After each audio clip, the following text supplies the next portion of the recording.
বন্ধুরা, আমরা সবাই আমাদের প্রতিদিনের জীবনে অনেক কাজ করে থাকি, যার মধ্যে কিছু কিছু কাজ আমরা ঠিক করি, আবার কিছু কাজ নিজেদের অজান্তেই ভুল করে থাকি। যেমন অতিরিক্ত টুথপেস্ট ব্যবহার করা, খাবার পরে সঙ্গে সঙ্গে জল পান করা, জোরে জোরে ঘষে মুখ পরিষ্কার করা, ইত্যাদি ইত্যাদি। এগুলো কিন্তু আমাদের শরীরের পক্ষে একেবারেই ভালো নয়। তাই আজকের এই ভিডিওতে আমি আপনাদের এমনই কিছু ভুল সম্পর্কে সচেতন করে দেব, যেগুলো সাধারণত আমরা না জেনেই করে থাকি। তাই ভিডিওটা শেষ পর্যন্ত অবশ্যই দেখুন। Number 1, sleeping just after having food. আপনাদের মধ্যে অনেকেই খাবার খাওয়ার পর সঙ্গে সঙ্গে ঘুমাতে যান আর ঘুমিয়ে পড়েন। কিন্তু আপনারা কি জানেন, খাবার খাওয়ার পর সঙ্গে সঙ্গে ঘুমালে শরীরে অনেক খারাপ প্রভাব পড়ে। আসলে খাবার খাওয়ার সঙ্গে সঙ্গে শুয়ে পড়লে খাবার আপনার পেটে যাওয়ার পরিবর্তে ফুড পাইপে থেকে যায়, যার ফলে খাবার ঠিকমতো হজম হয় না। ক্যালোরি বার্ন হওয়ার জায়গায় শরীরে ফ্যাট জমাতে থাকে। এছাড়াও বুকে ব্যথা, পেটে ব্যথা এবং ঠিকমতো ঘুম না হওয়া, এইসব সমস্যা হয়ে থাকে। স্বাভাবিকভাবেই ঠিকমতো ঘুম না হলে সারাদিন আপনার শরীর দুর্বল থাকবে এবং যে কোনো কাজে আপনার আলস্য লাগবে। তাই নিয়ম মতো ঘুমাতে যাওয়ার 2 ঘন্টা আগে খাবার খেয়ে নেওয়া উচিত। খাবার খাওয়ার পরে একটু হাঁটাহাঁটি করে নেবেন, যাতে খাবার দ্রুত হজম হয়ে যায়। Number 2, sharing makeup brush and razors. Sharing is caring, এই কোডটাকে আপনারা অনেকে হয়তো সিরিয়াসলি নিয়ে থাকেন, কিন্তু প্রত্যেকটা জিনিস শেয়ার করা আপনার জন্য বিপজ্জনক প্রমাণিত হতে পারে। যেমন অনেক সময় আমরা অনেকেই একে অন্যের মেকআপ প্রোডাক্ট ব্যবহার করে থাকি, কিন্তু আপনারা কি জানেন এর ফলে ইনফেকশন হওয়ার সম্ভাবনা থাকে। আপনারা অনেকে হয়তো জানেন যে আমাদের মুখে এবং আইল্যাশে প্যারাসাইট থাকে, তাই অন্যের মেকআপ ব্যবহার করার সময় এই সমস্ত প্যারাসাইটের কারণে আমাদের চোখে এবং মুখে ইনফেকশন হওয়ার সম্ভাবনা অনেকটাই বেড়ে যায়।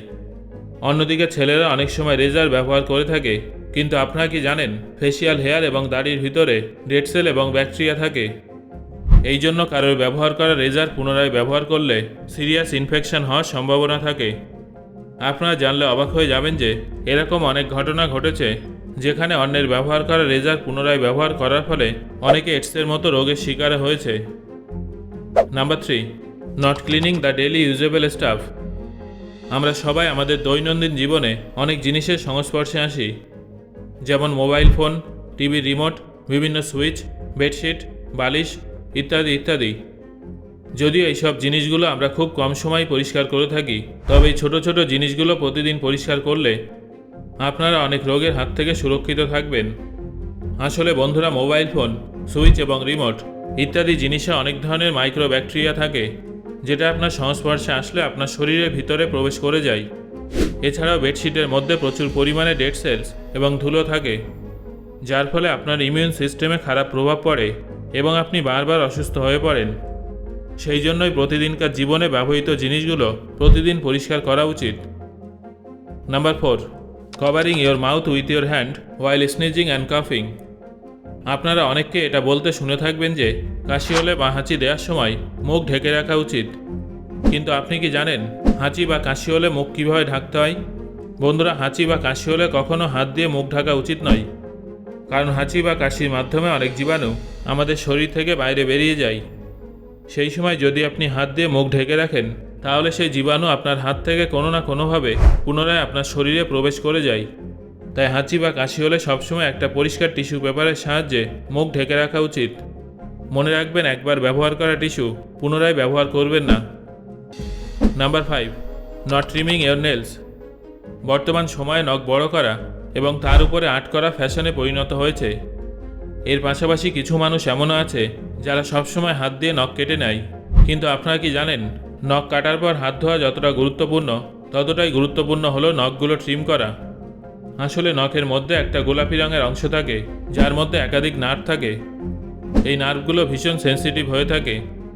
যখন এই নার্ভগুলো কোনো হার্ড সারফেসের সংস্পর্শে আসে, তখন প্রচণ্ড কষ্ট হয় এবং রক্ত বেরোনোর সম্ভাবনা থাকে। তাই নখ কাটার পরে অতি অবশ্যই নখ ট্রিম করা প্রয়োজন। Number 6, drinking water just after having food. অনেকেই খাবার কম খেলেও জল অনেক বেশি পান করে।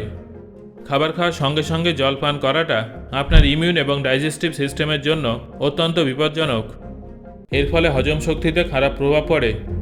আসলে আমরা যখন খাবার খাই তার একটু পরে আমাদের পেটে হাইড্রোক্লোরিক অ্যাসিড এবং এই ধরনের অন্যান্য অ্যাসিড তৈরি হয়, যেটা খাবার হজম করতে সাহায্য করে।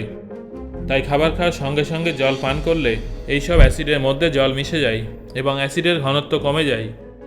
খাবার সম্পূর্ণরূপে হজম হয় না, যার ফলে সম্পূর্ণ ডাইজেস্টিভ সিস্টেম নষ্ট হয়ে যায়। এই জন্য খাবার খাওয়ার সঙ্গে সঙ্গে কখনোই জল পান করবেন না। Number 7, neglecting intimate hygiene. সাধারণত আমরা মুখের কিংবা শরীরের অন্যান্য পার্টসগুলোর যত্ন নিলেও পার্সোনাল এবং ইন্টিমেট হাইজিন সম্পর্কে খুব একটা সচেতন থাকি না। শরীরের অন্যান্য পার্টসগুলোর মতোই ইন্টিমেট পার্টসগুলো প্রতিদিন পরিষ্কার পরিচ্ছন্ন রাখা উচিত এবং এর জন্য অবশ্যই সঠিক প্রোডাক্ট ব্যবহার করা উচিত। আসলে সাধারণ সাবানে অনেক ধরনের রুক্ষ কেমিক্যাল থাকে, যার ফলে শরীরে ইন্টিমেট পার্টে ইনফেকশন এবং ইরিটেশনের সম্ভাবনা বেড়ে যায়। শুধু তাই নয়, এর ফলে ন্যাচারাল ব্যাকটেরিয়াল ব্যালেন্সও নষ্ট হয়ে যায়। তাই ইন্টিমেট পার্টের জন্য সবসময় ভালো প্রোডাক্ট ব্যবহার করবেন এবং কোনো ধরনের ইন্টিমেট সমস্যাকে এড়িয়ে যাবেন না।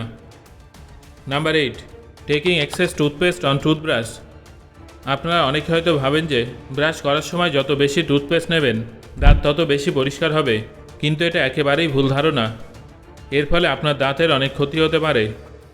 আসলে টুথপেস্ট তৈরি করার জন্য সোডিয়াম ক্লোরাইড এবং প্রোপিলিন গ্লাইকলের মতো কেমিক্যাল ব্যবহার করা হয়, কিন্তু আপনারা কি জানেন ইঁদুর মারার ওষুধেও সোডিয়াম ক্লোরাইড ব্যবহার করা হয়?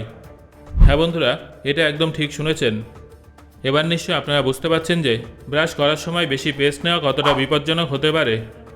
বেশি পেস্ট নিলে দাঁত সাদা হওয়ার পরিবর্তে আরও দুর্বল হয়ে যায় এবং মাড়িও দুর্বল হয়ে যায়।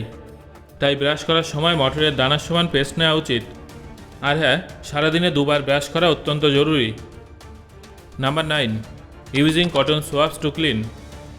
কান পরিষ্কার করার জন্য আমরা অনেকেই কটন সোয়াবস এবং কিউটিপসের মতো টুলস ব্যবহার করে থাকি, কিন্তু আপনারা কি জানেন এগুলো আপনার কানের জন্য অত্যন্ত ক্ষতিকারক প্রমাণিত হতে পারে।